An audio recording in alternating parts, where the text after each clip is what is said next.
In this episode, I get into it with Iyandra Smith Bryan. She's the COO of Quantfury Trading. She's a fintech C-suite executive, a professor, an attorney, a mother, and an advocate for women in male-dominated industries.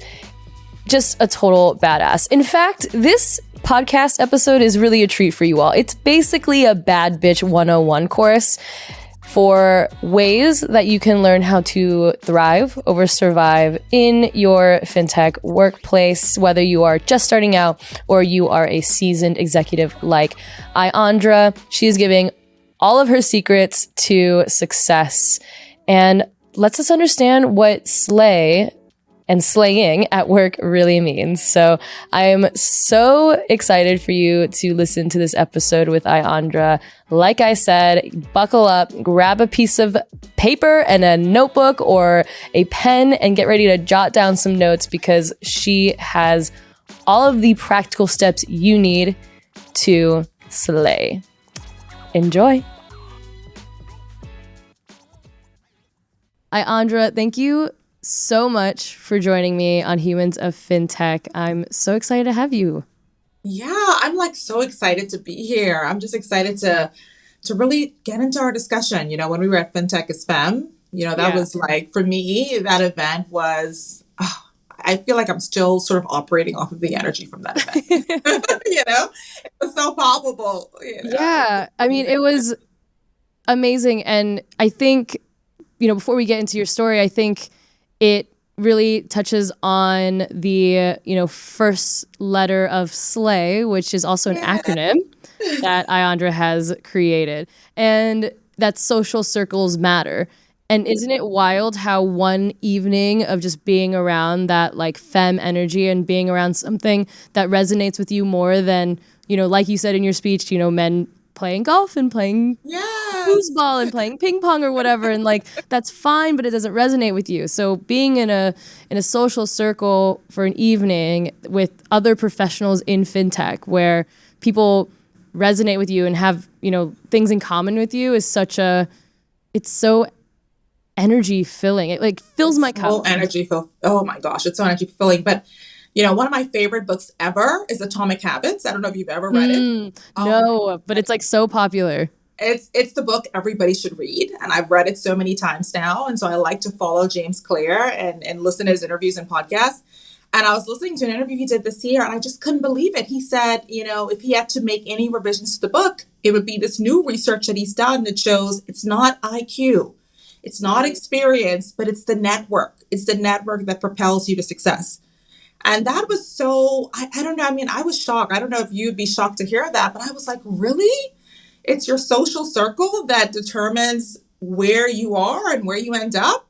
And so that's why we need to tell women the network, cultivating a network, building a network like FinTech is Femme, being in a community with females that are killing it, that are doing it in the space. Those are the kind of things we need in order to thrive in a male-dominated environment like this one. So that's why I love it so much. It's so true. More powerful together and stronger together, right? Yeah. I love it. And we are going to get into more of that. But first, I do want to learn more about your origin story. You are a fintech executive, COO at Quantfury. You are a professor, an attorney, a mother, an advocate for women in male-dominated industries. You're doing a lot. Yeah. What prompts a badass Black woman from the Bahamas to enter fintech? Oh my gosh. I was like the girl, everybody knows about the girl in class who, whenever the teacher said, this is the rule, I would raise my hand and say, okay, well, what is the intention behind the rule? Why would, So I does this really make sense? Are you going to get the impact that you're seeking? Like I always questioned everything. And I found myself constantly wanting to do so much. So I'm a constant multitasker, but wanting to be in an environment that's very high pressured and very dynamic. And, starting my career as an attorney, I was working, with commercial organizations. And I said, man, I want to do more than just give a legal opinion, right? This is not the side that I should be on. I want to be on the other side. I want to be in it. I want to be in different parts of the organization. I want to be putting the pieces together. I want to integrate. I want to say, okay, well, is this really good from a business perspective? And it wasn't until coming into fintech that I can say I found my place. Like I was like, okay, this is where I belong. Things are constantly moving, constantly evolving. It's hard to keep up, right? Because the minute you take one step, the goalposts move, and you got to keep on moving in order to keep yourself dynamic and thriving. But also working in an environment where you have a flat hierarchical structure like we do at Quantfury. It's all about value contribution. Everyone from the most junior person to the most senior person, we all get together and we're talking about how can we make our product better. And so this environment is exactly what I've needed. I wish I would have known from the beginning that I was meant to be in fintech, but I think the journey, has really helped me. And I'm really happy that I've gone through my career as an attorney, as a COO in a banking environment, to now being here in fintech. Mm-hmm. I've thought about recently how what's also cool about fintech is that we're creating a new system, right? And to create change, they always say you have to create like a new system and you can't just try to fix the old one. But it's kind of both, I feel like, when you're in fintech, because you're combining these two very like traditional and very, almost broken systems that have, or that are rife with inequities, and you're putting it together and hoping that by creating something new, you're disrupting the old. You know what I mean? I've thought about that recently. It's constant disruption. And I love disruption. I know, some people think disruption is it a positive thing or what? I love it because to me, whenever there's disruption, there's an opportunity to transform. Whatever that is, right? So it could be to transform the client relationship, to transform the current state. What fintech is it's essentially seeking out the pain points in any current situation. It could be seeking out the pain points in banking, let's say, right? And saying, okay, all of us absolutely hate the account opening process of most banks, or all of us hate the credit application process. Yeah. So let's find a way to take all these painful things that are associated with this process and how can we make it better? And that's what fintech is to me. It's really sort of searching out those pain points and saying, how can we remove that? And how can we bring about not only innovation, but really transform that. I like to say nowadays, forget millennials, Gen Zers, they want immediacy. I mean, come on, they grew up on the iPhone. They're used to like things automatically happening at their instance. That a lot of the things that we're seeing now created, I love it because what we're seeing is people are saying if there's any opportunity to improve, to give that immediacy right away, to bring about a higher value, let's go ahead and do it. And that's why there's so much opportunity in this industry. Yeah, absolutely. I think that kind of leads us almost to the L of Slay, which is living fearlessly. This is perfect. Yes. We're just going to interweave this whole Slay into this whole thing.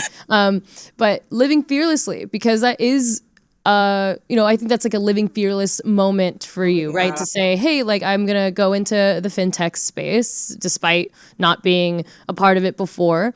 And this is where I'm going to find my sense of belonging. And I think that there can be something I get feedback a lot from my readers or listeners is more of a sense of hesitation because they're afraid to jump into a largely white and male dominated field, or they haven't even realized that that's why they're afraid to jump into fintech, and they later find out after reading my work. And it's, So,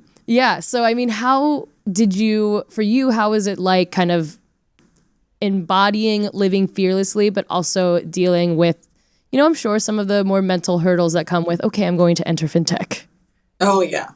I think that everything we do in life, we have to stop thinking, oh, we got to go in like super confident without the fear. Like most successful people, they go in, they jump in with the fear right behind them. So I said on the FinTech is Fem stage, fear is my new best friend, because everything that I do, I'm like, okay, I may be a little bit afraid. And with any job that you go into, it's like you move up the ladder. I became COO of a leading Swiss bank. When I started that position, I knew nothing about treasury. I knew nothing about digital transformation. So I'm like, okay, I learned the banking world. I became a great COO in banking. Now I have to start over again as a COO in fintech, right? And so now I have to learn a whole other industry, but that's life, And the reality is, everything that we do, we start off learning. We have this huge learning curve that we have to navigate. We're afraid. We're thinking, am I going to do this? Is it going to work? Am I going to be good enough? But you just do it. You just do it. You jump in and you figure it out. I was talking to a friend at an event last night, and she was like, "Oh my gosh, I don't know what I'm doing with this whole fintech thing." Oh. And I said, "I feel so sad because, us women, we feel like we have to know it before we can do it." Exactly. And the men, they apply for positions that they know they're not qualified for. Right. And then they go into that position with zero imposter syndrome. Meanwhile, women get into roles that they're probably highly or overly qualified for. And then they're rife with imposter syndrome.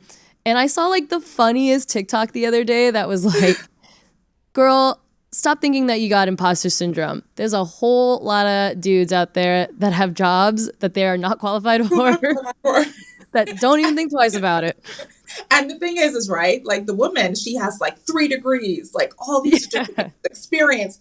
He has nothing. He's probably never finished a degree. He's in this job. I don't know how he got this job, but he's confident, right?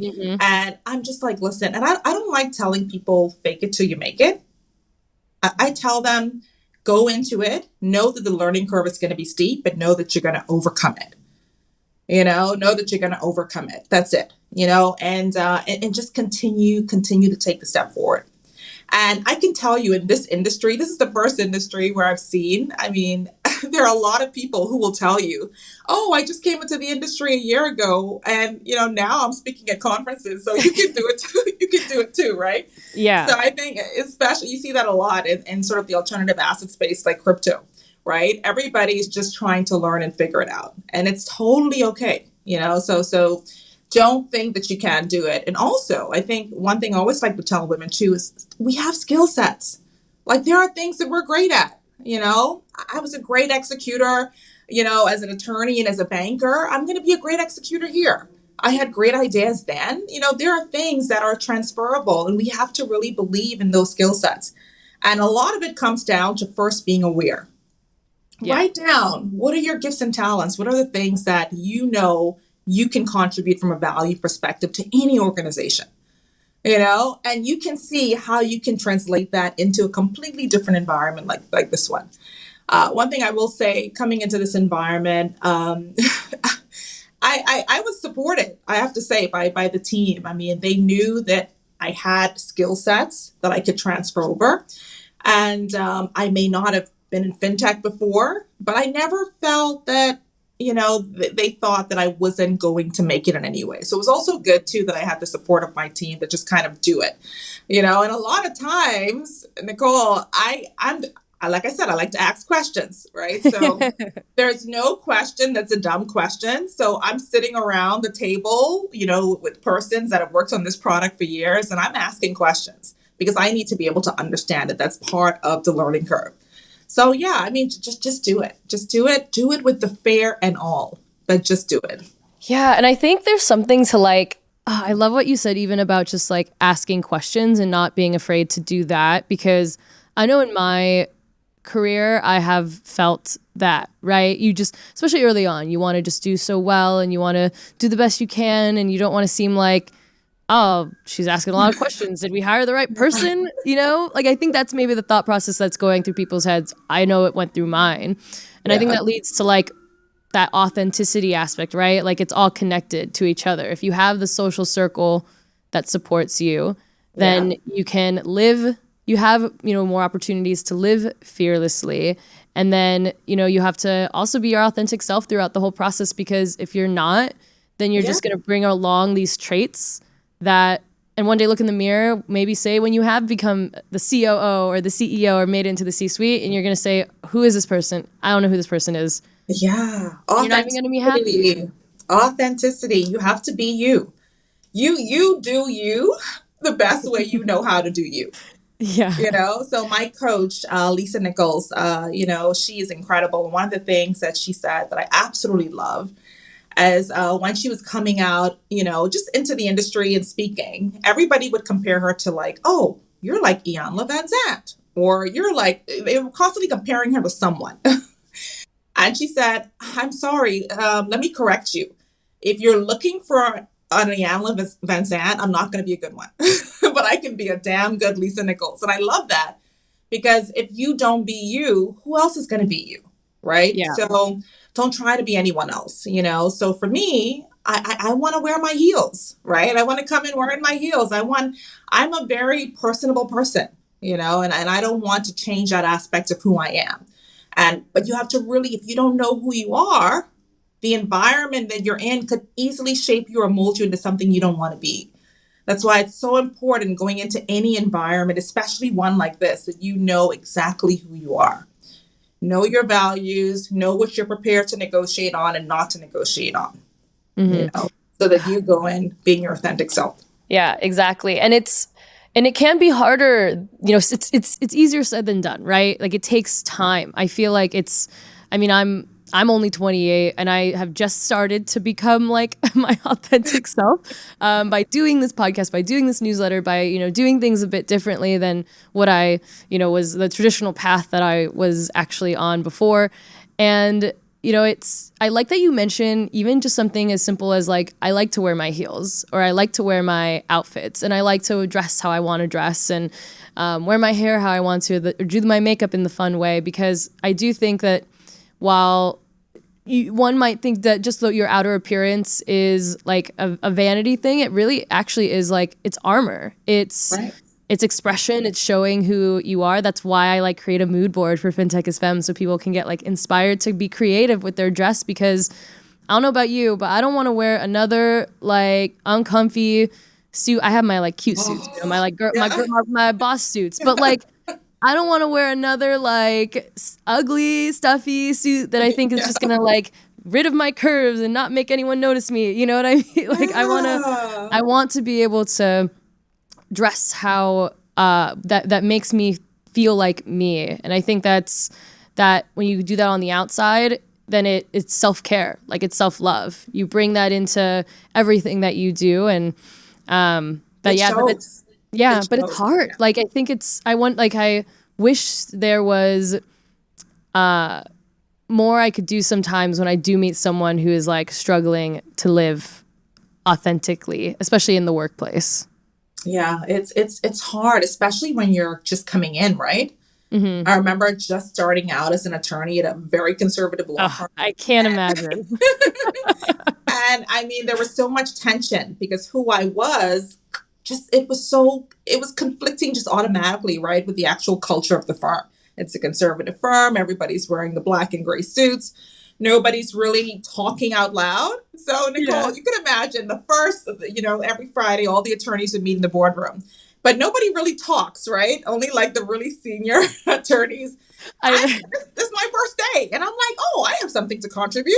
And every Friday I'm talking and they're like, you obviously are not getting the memo. Like, but I did not want to change who I was. And so if the culture of this environment that I'm in is rubbing against or it's conflicting with who I am as a person, the question is, can I stay in this environment? Because what eventually happens over time is you start to feel like I have to pull back who I am, right? I have to pull back who I am. Now, this doesn't mean in some situations, you may have to, in the art of war, Sun Tzu says, crouch to conquer, right? You may have to pull back a little bit in order to get to the end goal. Let's say if you're a salesman and you're working with a client, right? And your client wants a particular approach.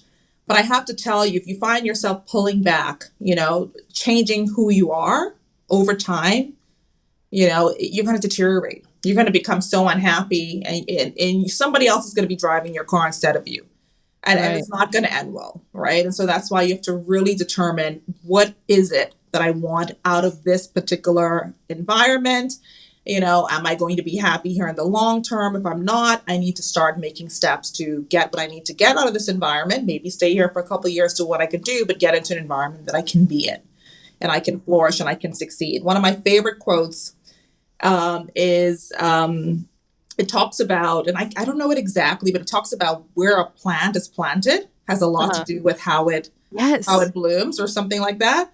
And like if you move a plant, it's amazing, but you can have the same plant in this yard and it doesn't grow at all just because it's this yard, but you put it in another yard and it's flourishing. You know, and I've seen that with people. Sometimes they're just in the wrong environments and they can't be truly who they are, that no one can see their gifts and talents. You know, they need to be in an environment where they can truly flourish. So authenticity is key. It's key to that. Yeah. Yeah. Oh my gosh. And I think what we're talking really about, also a key to being able to unlock all of that, is self-reflection. And it takes time, right? Like it's making space for yourself to be able to go on a hot girl walk in the middle of the day so that you can think, you know, am I really happy in this environment? Am I in this workplace, in this fintech company, in this whatever, you know, and in this role? Maybe I want another role. And so, but that's like the work. Like not everyone, I think, realizes or takes the time, right, to put the work in for themselves. It's like, you know, sometimes you can think about like jobs almost like how relationships are, but like if you don't love yourself and do the work yourself to know what you want, then how are you going to be able to find a place that meets your needs? Because who you think you might be completely different than the person that you really are, like inside. So that's what a lot of it was for me, like thinking, am I willing to give a company the rest of my 20s, the rest of my 30s, like my 40s, like what am I willing to give? And that kind of lends itself to time, right? Like time is our most valuable asset. And so you got to do the self-reflection so you save the time. I'm so happy you did that. Thank you. It's a lot of work though. You know, I got to read a lot of books and I got to like listen to a lot of music and I have to like take myself out of my comfort zone to do it. Yeah, no, it's so much work. And people tell me all the time, especially the students I teach, oh, I don't know what I want to do. And I always tell them two things. First thing, have you really sat down and thought about it? Just like you said, right? Have you actually taken a few days and thought about what's my passion? What do I really love to do? Do I love baking? You know, do I love talking to people? Do I love selling? Okay, so in one column, write down all the things you absolutely love to do. I love biking. I love, you know, the flexibility of being at home. And then on the right column, write down all the things you're great at. Now, there may be some things that you're absolutely great at, but you hate. Like I'm great at fundraising. I can raise money, but I hate it. Right? Right.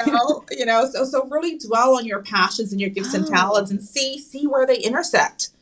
You know, so if you find yourself, I love speaking and I'm really great at it. You know, what roles can I take that are going to permit me to be speaking on a public forum? You know, I love project management and I'm great at it. What can I do? And there are a number of things that I can do, you know, that would give me the opportunity to do project management, but you have to actually take the time. Yeah. So that's the first thing I tell them. And then some people say, well, I've done that and I still don't know. And I said, okay, well, just do something. Just do something, you know, because you can't just sit here, right? I mean, just keep on taking one step, putting it in front of the other. Right. So treat it like a snowstorm. In a snowstorm, you don't look up, you don't look down, you just keep moving. Yes. So right. So just keep moving. Because for me, my dream job, I didn't know it back then, was being a COO. I get bored easily. I love multitasking. I love integrating people. I love working with different groups and bringing them together. I love achievement of goals. But I didn't know that was COO. You know, so it wasn't until I was actually in a general counsel role at the bank and my CEO said, man, our COO had retired. He said, I know you've never done operations. I know you don't know anything about treasury, but I think you'd be a really good COO.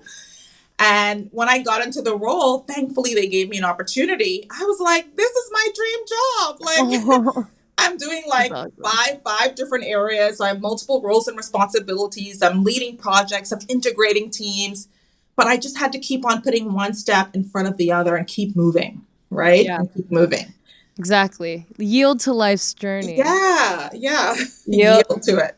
We're slaying now. So like once you've done like all of those things, right? When you've done the reflection and the kind of curating the right community and trying your best to live your authentic self and your authentic life, which is an everyday, work session. You have to couple that with yielding to life's journey. And I'd love to hear you kind of explain more of that, because I guess that is kind of what you did, right? By your, the leader at your other job being like, hey, I know you haven't done operations before, but you seem like a great fit for a COO role. And I think for a lot of people that might actually strike fear, like, oh my gosh, I've never done this before, but like, so instead it's like leaning into oh my God, this opportunity just happened. Yeah. I should maybe take it. Yeah. One of my best friends, oh my gosh, he's probably going to listen to this podcast too. He always tells me, oh, good.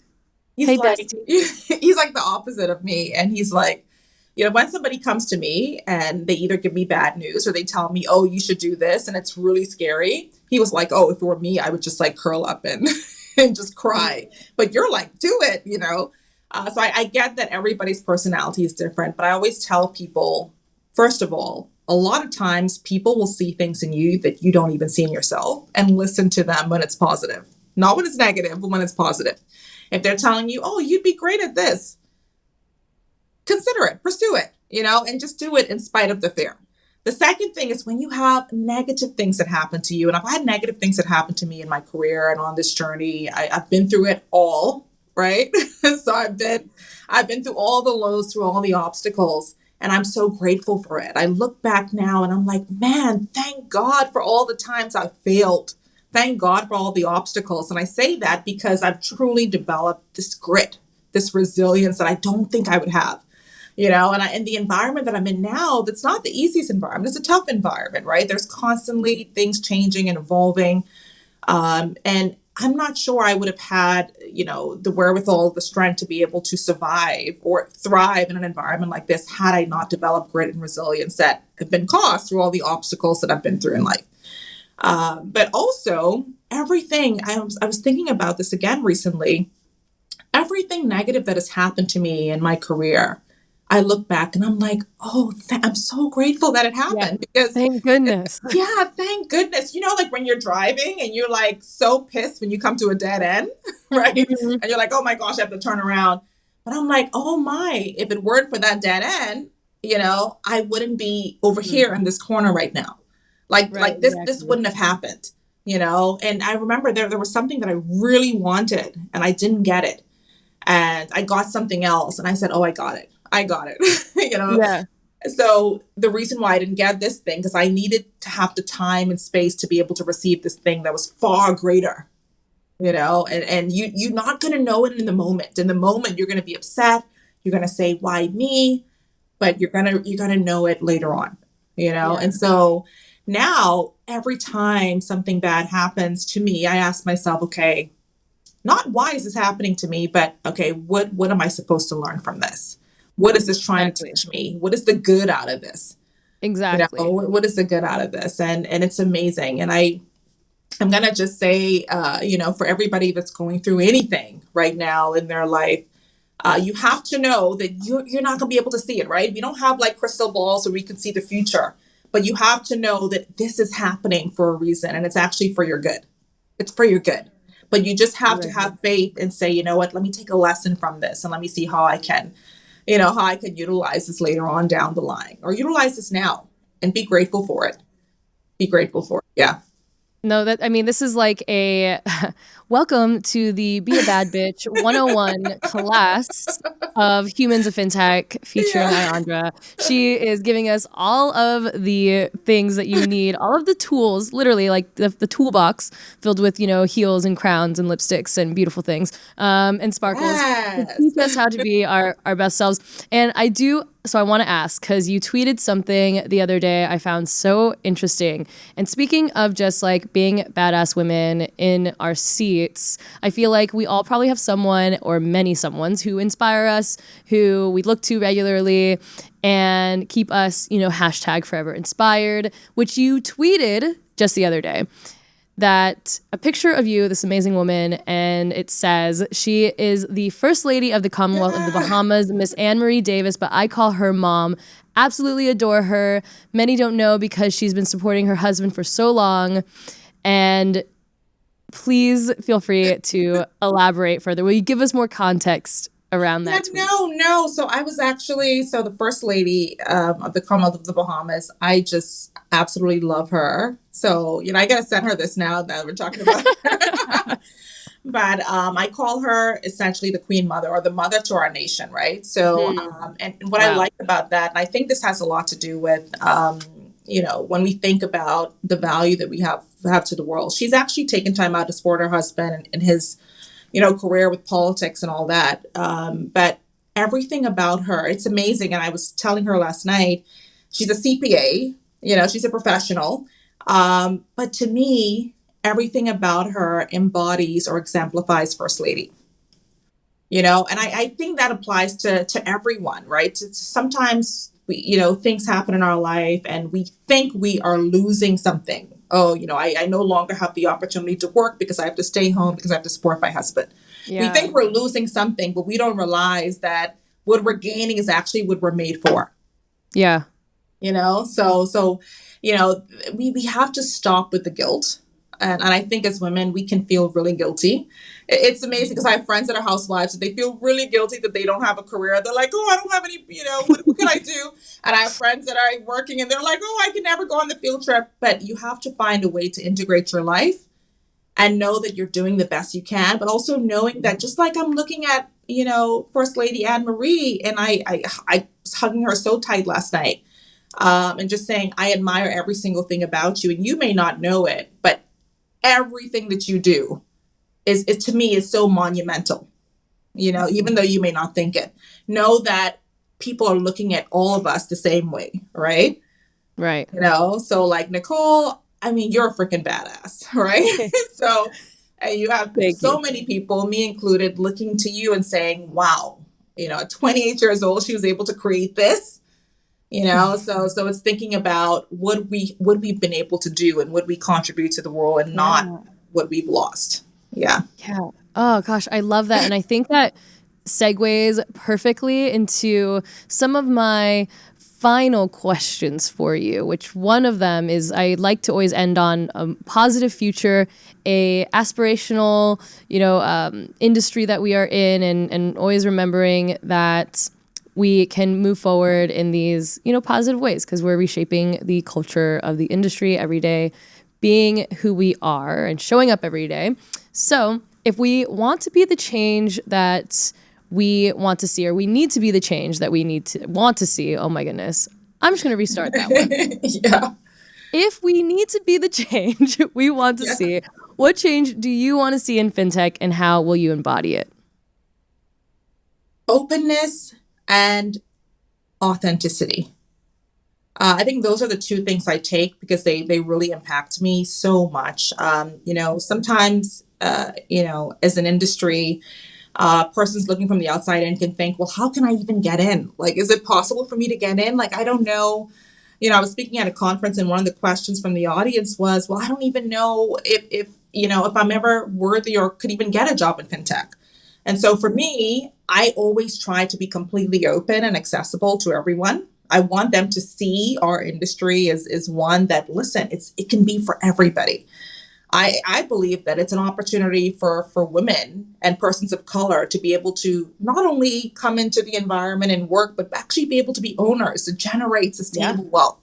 And I want to demonstrate that, but, just by putting myself forward, and I want to stay true to who I am because I don't want people to think that fintech is just for the white male, right? just for the white male with the headphones who's gaming or something like that. Exactly. I want them to know that it's for all of us. So to me, I want to continue to represent that, and I want to continue to encourage. We need more women in the industry. And even if you are not technical, a lot of people say, well, I'm not technical. There's so much room for non-technical people. There is. So come on in because, in order for us to continue to grow and to flourish, we need the persons that are good marketers. We need good COOs. We need good HR persons, and so So this is an industry that's inclusive. It's an industry that at least I want to be very inclusive, an industry that is open, and I want to be able to embody that. I want to be that change. Well, you absolutely are, and it's incredible to see, and it's so inspiring, especially to someone like myself who, isn't technical either. That intimidated me a ton when I first started my newsletter. I'm in finance and fintech by journalism. I'm a storyteller, and so I've never worked at a fintech company. I've only interviewed hundreds and hundreds and hundreds of people that do. But so that's how I get my my intel, and through research and just through learning and covering the industry for the last half a decade. So it is something that to always remember, and a shout out to you for saying that. Like, you do not need to be some finance expert. You don't need to be a tech expert. You don't need to have all of these things. You just need to have the skill sets that you have. And honestly, some of the best people come from outside of the industry and are leading fintech companies today. There's a lot of them, and a lot of them are badass women as well. So awesome. And my final question for you, which is, what is one piece of advice you would give listeners who do feel like outsiders? I would tell them that, there's so many things I'm thinking in my head. I know. Listen to this podcast. As to what I would say, but I always like to tell people that sometimes we are our biggest critic. And I say that because we can, think about all the times that you've set out to do something and you've sat in the room talking yourself out of the very thing that you want to do. Because you're like, oh, they're not going to like me. I'm not going to be accepted. Should I apply? Should I do? Yeah. Silence the inner critic. Forget about what is, and just think about what it is that you want to seek. That's it. Okay. Silence the inner critic, to tell that person, okay, I heard you, but I'm not going to listen to you. Put her to bed. Forget what is. So, who cares if this company has 25 people working for them and all 25 of them have, math degrees? Who cares? You have a marketing degree. Forget what is, and just pursue what it is that you want to be, or whatever it is that you want to achieve. Just do it. And a lot of times too, it really is, Nicole, like jumping off the cliff. Especially when you are a minority. As a Black woman, there have been so many times when I have felt like, oh my gosh, I'm not going to belong. I'm not going to be accepted. And I just have had to jump off the cliff and say, you know what? I can either tell myself no, or they can tell me no. But you know what? I'm not going to be the person that tells myself no. So I'm going to jump off the cliff, and I'm going to just go for it. Always bet on yourself, right? That is such a good, I think, note to end on. And I love that you say this. I know that this is for my podcast listeners, but I feel like this has also been for me this entire interview, because I'm like, oh yes, I'm learning as we're having this conversation, and I'm even reflecting back at 11 months ago when I launched this newsletter, and I was like, oh man, is anyone going to care about what I have to say if I don't have some big publication by my byline? Is anybody going to, listen? Or I don't know, all the other newsletters are written by dudes, and some of they're cool, but no one's writing a newsletter like me. And so will people care about EQ in the industry and culture and all this stuff and all these things that run through your head? But you know what? I was like, just do it. Just do it. Just do it. And look what happens. Look what happened. And when you do it, the amount of people that you impact, because they now are thinking, oh my gosh, I wasn't alone. I wasn't alone, and I think about that every single day.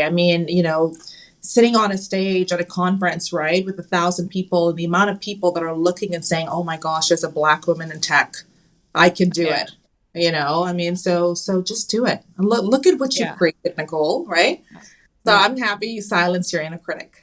Thank you. Yeah. I'm happy that we're telling everyone that listens to this and more that they should also silence their inner critic, and just step into your power, and own it. That's something I'm working on every day. Iyandra, this is so amazing. Thank you so much for joining me on Humans of FinTech, and I'm so glad we kind of got to bring back slay and teaching all of the listeners out there how to slay in their own way so they can thrive and not just survive in their work environments and life. Yeah, slay. Right? And on that note, all right. Thank you. Thank you so much for tuning into this episode. To hear our next story from another diverse leader, be sure to tune in next week. And if you haven't already, be sure to subscribe to our show and give it a 5-star rating, as it helps our message reach more people who want to find belonging too. Thanks for tuning in.